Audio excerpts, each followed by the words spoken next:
अस्सलाम वालेकुम, मेरा नाम है आमिर और आप देख रहे हैं टीबीवी नॉलेज एंड ट्रुथ की और एक नई वीडियो। क्या कभी कोई कोल्ड ड्रिंक से जान जाते हुए आप ये बात सुने हैं? कोल्ड ड्रिंक पीने से नहीं, मगर कोल्ड ड्रिंक के प्रमोशनल एक्टिविटीज से। ऐसे ही एक शॉकिंग चीज हम आपको बताना चाहते हैं, वो भी पेप्सी के बारे में, जिसके वजह से दंगे हो गए थे और लोगों की जान भी चले गई थी। क्या पेप्सी कंज्यूम करने से? जी नहीं, इनके प्रमोशनल एक्टिविटीज से कितने के सारे कॉन्ट्रोवर्सीज हुए थे। वो कैसे, आइए देखते हैं। पेप्सी नंबर फीवर, इसे 349 इंसिडेंट भी कहते हैं। ये एक प्रमोशन रखा गया था पेप्सी कंपनी से फिलीपींस में 1992 में, जिसकी वजह से दंगे हो गए और 5 लोग की मौत भी हो गई थी। पेप्सी फिलीपींस में रिवॉर्ड्स प्राइजेस मिल रहे थे, जिधर उसके कैप्स के क्राउन्स पे 1001 से लेकर 999 नंबर तक प्रिंट कराए गए थे। सर्टेन नंबर्स पेप्सी अनाउंस कर रही थी जिसके ऊपर प्राइजेस, तोहफे वगैरह मिल रहे थे। For example certain cap crowns पे 100 पेसोस मिल रहे थे, जो कि फिलिपीन करेंसी है, जो कि तकरीबन $4 था, अप टू 1 मिलियन पेसोस, जो कि उस वक्त का सबसे ग्रैंड प्राइस था, और $40,000 1992 में। कहा जाता है तकरीबन 600 टाइम्स ज्यादा एवरेज मंथली सैलरी थी फिलीपींस के एक सिंगल हाउस होल्ड की। अब देखो, इनकी मार्केटिंग बहुत अच्छी थी, सेल्स बहुत बढ़ गए थे। पेप्सी के मंथली सेल्स फिलीपींस में $10 मिलियन से $14 मिलियन हो गए, और मार्केट शेयर 19% तकरीबन 25% हो गया। अब जब इतना सब चीज अच्छी चल रही थी तो मसला कहाँ हुआ?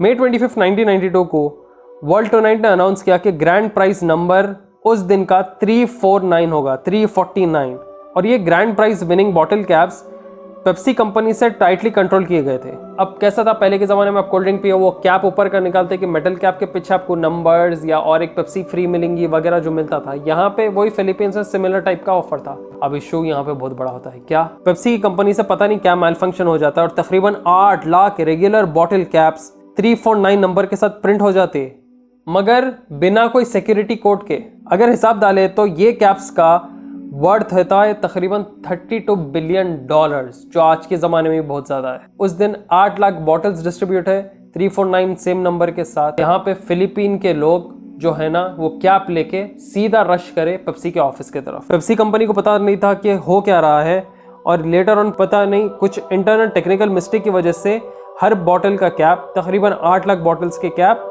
349 सेम नंबर के साथ प्रिंट हुए हैं। और पेप्सी बोलता है कि देखो टेंशन मत लो, मैं तुम्हारे को कॉम्पनसेट कर देता हूँ, हर एक जने को तकरीबन 500 पेसोस दे दूंगा, $18, क्योंकि हमारी तरफ से मिस्टेक हुआ। और यहाँ पे आपको पता है कितने लोग ये बॉटल कैप लेकर आके लड़ रहे थे? तकरीबन 4 लाख से ज़्यादा लोग। अगर उन्हें $18 ईच पर्सन को भी दिए तो इन्हें $9 मिलियन के करीब देना पड़ता था। मगर पेप्सी ये क्लेम कर रहा था कि ये लोग क्या बॉटल कैप्स तो है 349, मगर उसके साथ सिक्योरिटी कोड नहीं है, क्योंकि जो भी विनर्स प्राइजेस दिए जा रहे थे उनके बॉटल कैप के नंबर के साथ सिक्योरिटी कोड हो रहा था। मगर लंबे तमाशे चले, कोर्ट केसेस चले, बाज़ लोगों को ज़्यादा रकम दी गई, बाज़ लोगों को कम रकम दी गई, 5 लोगों की इसके अंदर जान भी चले गई, और जो है ना लिटरली पूरा फिलीपींस ऊपर नीचे हो गया था, सिक्योरिटी फोर्सेज आ गया था, बहुत बड़ा तमाशा हो गया सिर्फ एक कोल्ड ड्रिंक की बॉटल कैप को लेके। अब एक नया कमर्शियल पेप्सी का आता है, और ये one of the famous case studies till date law schools में चलता है। वो है लियोनार्डो पेप्सी कंपनी इनकॉर्पोरेशन, और ये 1990s का किस्सा है। यहाँ पे क्या हुआ, सेम पेप्सी के एक छोटे कमर्शियल से बहुत बड़ा केस पेप्सी के खिलाफ हो गया। वो कैसे? 1996 में पेप्सी कंपनी एक प्रमोशनल लॉयल्टी प्रोग्राम शुरू की, जिधर उनके कस्टमर्स पेप्सी पॉइंट्स कलेक्ट कर सकते थे और इन रिटर्न उन्हें गिफ्ट्स दिए जा रहे थे। फॉर एग्जांपल हैट, हुडीज और पता नहीं क्या था। और एक टेलीविजन कमर्शियल में वो लोग बताए कि उनके लॉयल्टी प्रोग्राम में ये डिस्प्ले किया कि कमर्शियल फ्लाइंग एवी हैरियर, जो कि एक जेट है जिसका तकरीबन वैल्यू है $37 मिलियन उस वक्त पे, वो ये चीज़ रिडीम कर सकते जिसके भी पास 7 मिलियन पेप्सी पॉइंट्स हो। पेप्सी पॉइंट्स कैसा? क्योंकि वो पेप्सी आप लिए ख़रीदे तो आपको कुछ पॉइंट्स मिलते हैं, तो अगर 7 मिलियन पेप्सी पॉइंट्स है तो उनको ये हैरियर जेट मिल सकता है। ये एक कमर्शियल में ये लोग मजाक के तौर पे बताए, मगर वहाँ पे डिस्क्लेमर नहीं दिया। तो क्या हुआ बोलो? एक बंदा है जॉन लियोनार्ड, उसने ये लूप होल डिस्कवर किया और ये सोचा कि पेप्सी पॉइंट्स तो परचेस कर ले सकते हैं हम 10 सेंट्स में, और उसने एक चेक दिया $7 लाख का और कहा कि पेप्सी कंपनी को मेरा ये हैरियर जेट दो। पेप्सी रिप्लाई करता है वापस इसे, और आप नेटफ्लिक्स में भी ये देख सकते हैं, केस स्टडी बहुत ज़बरदस्त है कि हम तो बस ह्यूमर वे में बोल रहे थे, ये लो हमारी तरफ से गिफ्ट बोल के 2 पैक पेप्सी के दे देते वापस। अब लियोनार्डो यहाँ पे बोलता कि नहीं, तुम कमर्शियल बताए, अब देना ज़रूरी है तुम्हारे को, वहाँ डिस्क्लेमर तो कुछ था नहीं। अब यहाँ पे वो क्या करता है, पेप्सी कंपनी को सू कर देता है। पेप्सी कंपनी को एक कमर्शियल के नाम पे सू कर दिया गया। अब देखो बहुत सारी बात आगे पीछे हुई, ये बोलते गया कि नहीं तुम लोग मेरा जेट दो। ये नेटफ्लिक्स के सीरीज में Pepsi where is my jet में ये भी दिखाया जाता है कि वहाँ से कंपनी से लॉयर्स आते हैं और $1 मिलियन कॉम्पनसेट भी करने को बोलते हैं कि अपना जो है ना चीज़ वापस ले लो। ये लियोनार्ड कह रहा है, बताते हैं वो लोग, और फिर ये इनकार करके बोलता है नहीं मेरे को मेरा जेट ही चाहिए, पता नहीं, और बहुत सारी चीज़ें होते हैं, कई साल चलते हैं, बहुत बड़ा केस हो जाता है। लेटर ऑन पेप्सी के हक़ में जजमेंट आता है कि ये ह्यूमर तरीके से डाला गया था, लोग इसको सीरियस कैसा ले सकते, तुम भी कैसा ले रहे इसको सीरियस, ये तो सही बात नहीं हो सकती, कोई भी आम इंसान एक हैरियट जेट को ओन नहीं कर सकता। वेल टू बी ऑनेस्ट पता नहीं क्या चीज़ का सेटलमेंट हुआ इसके पीछे, मगर बहुत ही ज़बरदस्त चीज़ ये केस स्टडी में बताई गई थी। तो इसलिए आज जब भी आप लोग एडवर्टाइजमेंट्स देखते टीवी पे या कहीं पे भी, तो आपको एक छोटा सा लेफ्ट बॉटम राइट बॉटम पे आपको डिस्क्लेमर मिलता कि ये बस इमेज पर्पस के लिए, डिस्प्ले पर्पस के लिए, सर रियल में होता नहीं वगैरह, वो यही वजह से करते। अब देखो पेप्सी वगैरह क्या तो ऐसा इशू है कि कुछ एरर्स हो गए या कुछ एडवर्टाइजिंग में उनसे गलती हो गई, मगर दुनिया में वाकई में रियलिटी में लोग अलग अलग नाम के ऑर्गेनाइजेशंस बना के बहुत बड़े स्कैम्स करते हैं। आप कैसे भी चेकआउट करिए audio book India's biggest scam, जिधर आपको पॉलिटिकल करप्शन से लेके फाइनेंशियल स्कैम्स तक हर चीज ऑडियो सीरीज में मिलेंगी। इंडिया में कितने बड़े घोटाले हुए इसके बारे में डिटेल चर्चा करी गई इसके अंदर, और इसके वजह से हमारे इकोनॉमी में और हमारे देश में कितना फर्क पड़ा वो भी बताया गया। खतरनाक स्कैम अगर आपको बताए तो तेलगी स्कैम, 20,000 करोड़ रुपए का स्कैम है ये, जो कि बस एक आम सा फ्रूट सेलर करा, वो कैसा, नोटरी पेपर्स बना के। ये ऑडियो बुक्स को आप कहाँ सुन सकते हैं, कुको एफएम पे।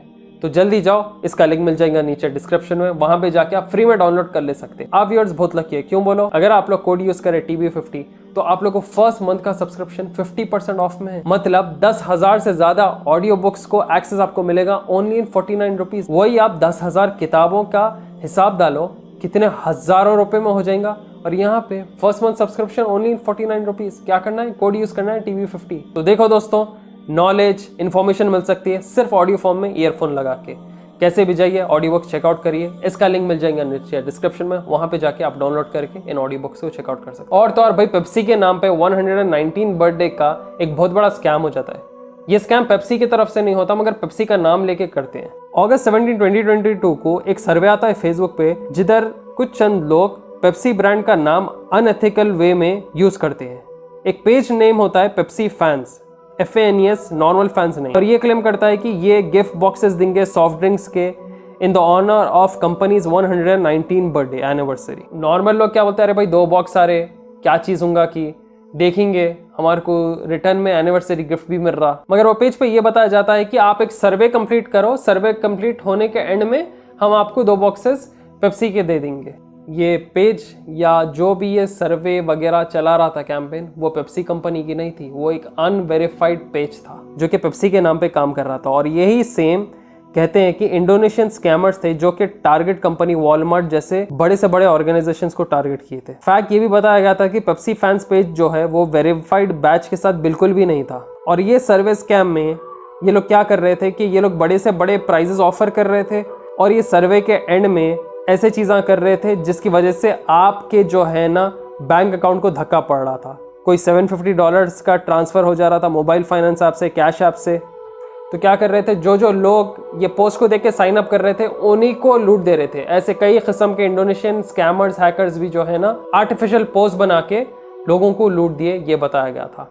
तो पेप्सी के नाम पे ये एक फेक स्कैम फेसबुक के पे चला था, जो कि लेटर ऑन एंड हो गया था। तो हमेशा याद रखो, वेरीफाइड सोर्सेस, वेरीफाइड बैचेस वाले ही ऑर्गेनाइजेशंस के कोई सर्विस को रिस्पॉन्ड करो। कोई भी अननोन पेज या अननोन ऑर्गेनाइजेशन के सर्विस को आप लोग एंटर भी ना करो। तो दोस्तों, ये थी हमारी आज की वीडियो। एक कोल्ड ड्रिंक को तो नहीं, मगर एक कोल्ड ड्रिंक के कमर्शियल या उसके प्राइस को लेके कितने बड़ी चीज़ें हैं दुनिया में, वो आपको बताना चाह रहे थे। होप आप लोगों को वीडियो पसंद आएगा। ऐसे कई सारे केस स्टडीज हम आपके आगे लाएंगे जो बहुत इंटरेस्टिंग रहेंगे।